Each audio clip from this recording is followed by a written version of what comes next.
Hi, I'm 𝑇𝐞𝐥𝐻 𝑂𝐚𝐧, licensed loan officer for first-time home buyers in Michigan, and I help first-time home buyers buy homes and build equity and wealth for their families through home ownership.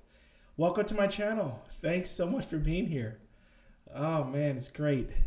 If you're new to this channel and interested in buying a home, go ahead and subscribe.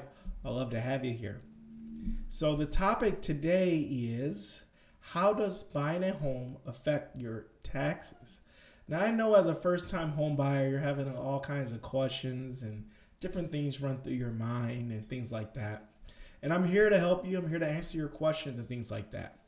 But this is an important question. How does buying a home affect your taxes? Well, I got good news for you. It actually has a positive effect. So when you buy a home, like your closing costs, your discount points, things like that, you can actually write off on your next year taxes. So you get a tax deduction. So what that means is that your income, like your taxable income, it's lowered. So if you pay any closing costs or any discount points, or another word for discount points will be prepaid interest, it will be tax deductible. So it can lower your taxable income. And one of the another big benefits of how buying a home affects your taxes is that your interest. So the interest you pay on your mortgage as you make your 12 payments, that's all tax deductible. So you get a 1098 at the end of the year from your mortgage company, and that's going to show the amount of taxes you paid. So you get a tax deduction on that. You also can get a tax deduction on any mortgage insurance. So mortgage insurance just means you did not put 20% down, and most first-time home buyers do not put 20% down. And that's one of the huge myths, that you have to put 20% down. So if you put 3% down on your first-time home, you're going to have some mortgage insurance until you get to 80%.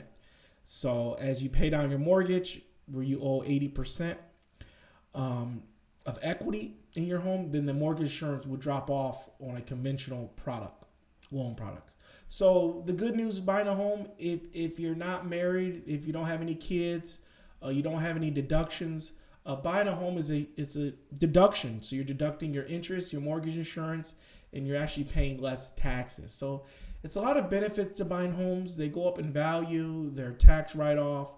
So there's a lot of benefits to that. So it affects your taxes in a positive way. So you pay less taxes by having some deduction by buying a home. Now, if you have specific tax questions, I'm not like a CPA or tax expert, but I'll try to answer them for you. So drop me a comment if you have more questions about this, and I'll try to answer it. But the good news for you, if you're looking to buy a home, yeah, you can write off your closing costs, then write off your interest the next year, write off your mortgage insurance. So save a little money there. Thanks so much, and I'll see you again on the next video. Bye.